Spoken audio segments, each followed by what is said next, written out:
Salut, c'est Chanouillette de Ludovox. Je suis à Cannes pour cette 30e édition et je suis en compagnie de monsieur Bruno Catala qui est donc avec nous pour répondre à quelques questions. On va parler un petit peu de Seven Wonders Duel parce que nous sommes sur le stand de Repos Prod, donc on va quand même faire honneur à Repos Prod. Et donc, comme Seven Wonders était aux nominations de l'As d'Or, c'est quand même la grosse actualité du jour. Donc, je voulais savoir, est-ce que tu peux nous parler de la naissance du projet? Est-ce que c'est un projet qui était une commande d'éditeur? Est-ce que c'est un projet qui était né du cœur d'Antoine à la base, dû au retour des joueurs peut-être? Est-ce que tu sais d'où c'est venu? Oui, je sais d'où c'est venu parce que j'ai souvent entendu Antoine le raconter. Parfait. Oui, parce que bon, en fait, c'est lui qui serait le mieux placé pour te raconter ça. Mais en gros, Antoine donc, a eu le succès qu'on connaît avec Seven Wonders, jeu de base, quoi, puis ses extensions. Et salon après salon, il a été surpris du retour du nombre de joueurs qui lui disaient ah mais j'ai adoré votre jeu, mais on n'y joue qu'à deux. Et ça l'a interloqué parce que pour lui, il l'a conçu avant tout pour un multijoueur, la règle à 2 joueurs du jeu de base n'étant là que juste pour être là et permettre à des gens isolés de pouvoir jouer. Mais pour lui, le système de jeu, il est fait pour plus et il n'est pas particulièrement, ça fonctionne, mais il n'est pas particulièrement super adapté pour 2 joueurs. Et donc du coup, il s'est dit, mais si les gens aiment jouer à Seven Wonders aussi à 2 joueurs, peut-être que ça mériterait de leur faire quelque chose de spécifiquement fait pour. Vraiment, là, idéalement fait pour. Et du coup, il a commencé à travailler sur le sujet et manifestement, alors il pourra t'expliquer peut-être pourquoi, etc., etc. Ça, je ne connais pas le détail. Mais il n'a pas réussi à obtenir quelque chose qui le satisfaisait. Et quand il l'explique, il dit parce qu'en fait, il ne réussissait pas à s'éloigner, prendre suffisamment de recul par rapport à son propre jeu. Et à partir de là, il y a maintenant un peu plus de 2 ans, presque 3 ans, on partait aux États-Unis pour la Gen Con. Dans l'avion, il m'a proposé, il m'a demandé s'il serait intéressé de travailler avec lui sur ce sujet spécifique, de faire une adaptation, enfin de faire un jeu à 2 joueurs dans l'univers de Seven Wonders. Ce qu'il m'avait dit dans une interview, c'est que vous aviez jeté les grandes lignes de Seven Wonders Duel pendant le vol de la Gen Con 2014 à peu près. Oui, c'est ça, en 1 heure à peu près, je pense. C'est-à-dire qu'en fait, non, mais c'était à la fois simple et pas simple. C'est-à-dire que le challenge était compliqué. Mais ce qu'on a fait dans cette heure de brainstorming, c'est de se dire Seven Wonders, c'est quoi? Et Seven Wonders, ce n'est pas quoi. Et donc, dans ce cas-là, qu'est-ce qui fait que ça a le goût de Seven Wonders? Mais comment ça peut fonctionner dans un mode 2 joueurs? Parce qu'il y a des contraintes pour jouer à 2. Par exemple, si je prends le militaire, ça ne peut pas fonctionner de la même façon, puisque voisin de gauche, voisin de droite, ça n'a pas de sens à 2 joueurs. Et donc, du coup, on a posé des grandes lignes de souhaits, et en face, on a commencé à poser des réponses. Et en fait, toutes les réponses qu'on a posées ce jour-là, dans la première heure de travail, alors après, ça a nécessité des heures et des heures et des heures de travail, mais les lignes directrices, et voire même plus que les lignes directrices, on les a posées là. Et après, on a fait la Gen Con, et après on a rediscuté là-dessus, et on a dans le vol du retour. Et après, on s'est revu une séance de travail, et globalement, on avait les fondamentaux du jeu. Hein, d'accord, bon, il y a des choses qui ont évidemment bougé, enfin, etc., mais la ligne directrice, la mécanique générale du jeu, elle était là. Avec la pyramide. Avec la pyramide, exactement. Il y a la piste aussi. Bah oui, parce que ça a été dans les toutes premières minutes. C'était pour répondre à la question qu'est-ce qu'on peut faire s'il n'y a pas de voisin de gauche et de voisin de droite? Faisons du tir à la corde. Voilà, c'était ça la réponse. La pyramide, c'était très simple aussi. C'était à un moment donné, Seven Wonders, c'est quoi? Un jeu de draft. D'accord? Mais du draft à 2 joueurs, je prends mes cartes, j'en prends une, je te donne, etc. Ça marche pas, enfin, c'est pas intéressant. Et donc, du coup, les gens, ce qui est très rigolo, c'est qu'ils analysent ça comme une pyramide, alors qu'en fait, si tu regardes bien, c'est un système de draft.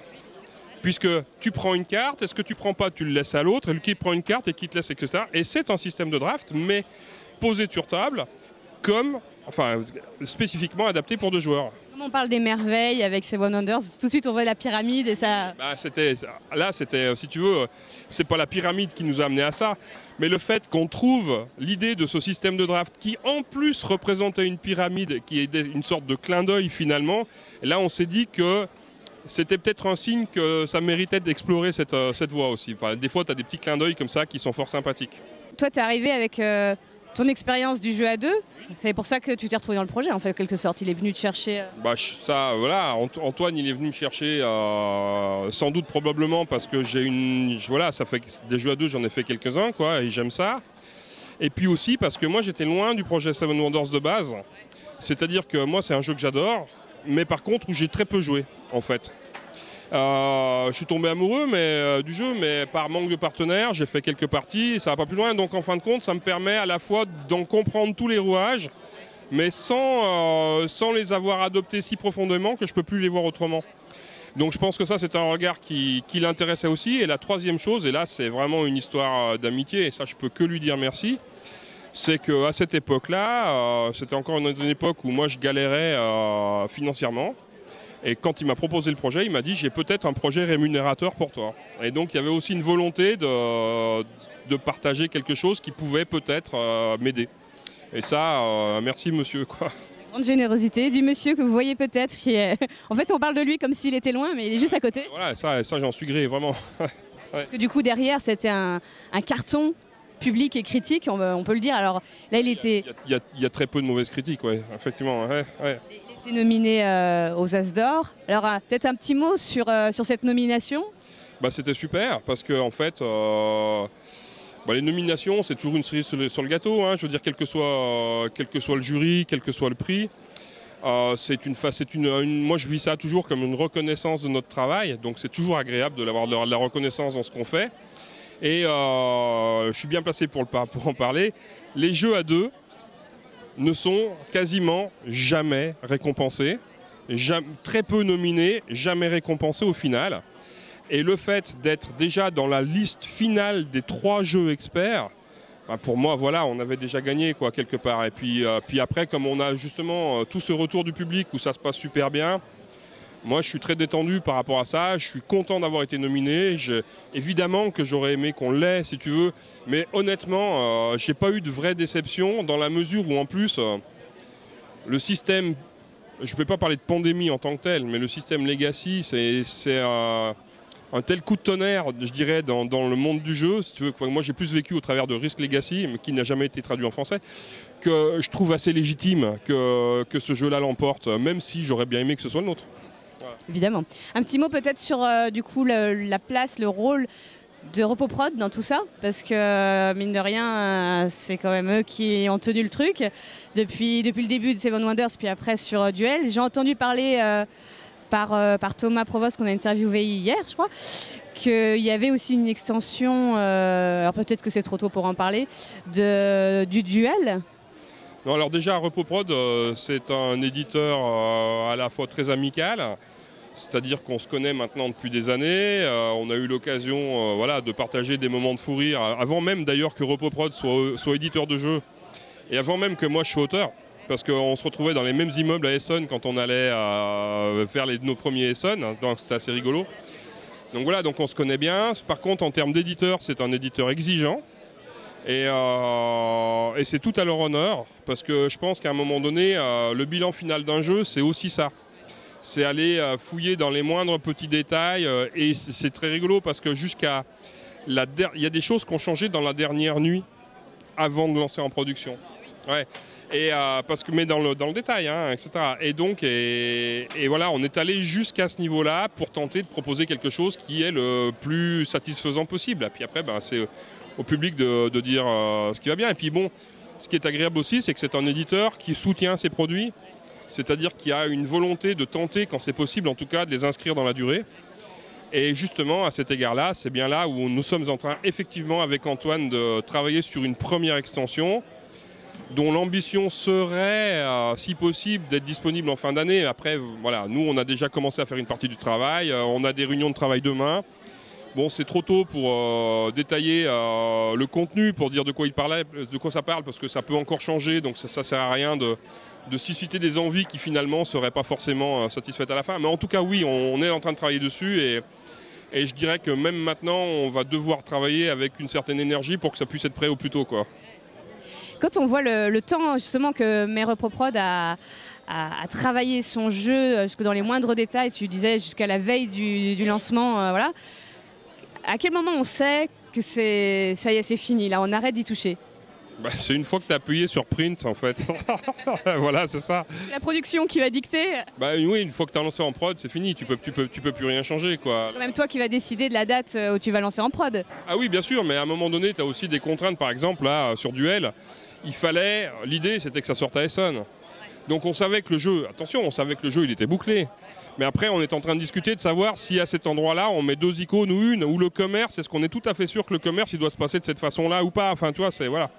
Et la version d'avant, sur chacun de ces petits points, si elle était sortie, personne s'en serait rendu compte, à part nous, et personne n'aurait trouvé ça scandaleux, tu vois, voilà. Et en même temps, on est content de même ces micro-détails qu'on a fait à la fin, parce que quelque part, pour nous, ça a du sens.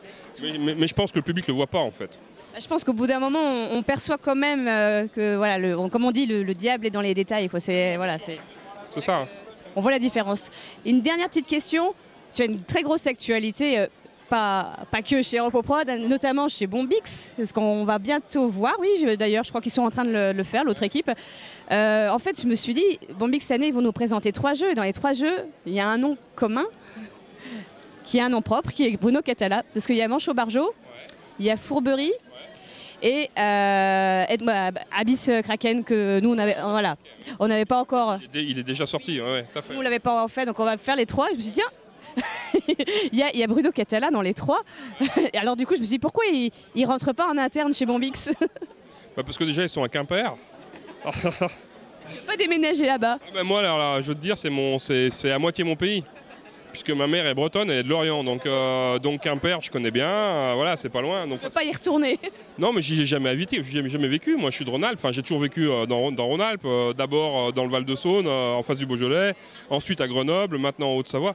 Mais non, mais en fait, je suis auteur. C'est comme ça, un électron libre. Moi, je suis auteur. Enfin, mon métier, mon camp de base, c'est d'être auteur. C'est de faire les jeux que j'aime, que j'ai envie de faire.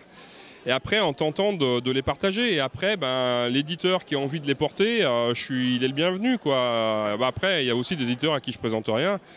Parce que par exemple, j'aime pas leur charte graphique ou quoi, ou que, je sais pas, pour moi, c'est important qu'un jeu, il ait ses vraies chances quand il arrive en boutique. Et en fait, si je travaille si souvent avec Bombix, c'est parce que aussi, j'aime la qualité de ce qu'ils font.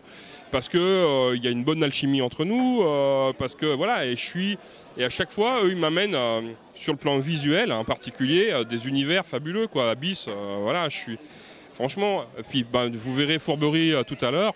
Honnêtement, t'en parleras peut-être avec Christian Martinez, mon co-auteur, si jamais il est sur le centre, parce que moi, j'y serai pas. Et Christian te dira que ni l'un ni l'autre, on avait imaginé que le jeu puisse ressembler à ça, avec de façon aussi spectaculaire. En même temps, c'est un jeu de théâtre, que ça soit du spectacle, c'est bien, c'est bien. Ouais. Merci beaucoup Bruno pour toutes ces réponses. On te souhaite un bon festival, puis je crois qu'il y a une file d'attente de gens qui rêvent d'avoir une autographe. Au revoir. Au revoir et à bientôt sur Ludovox.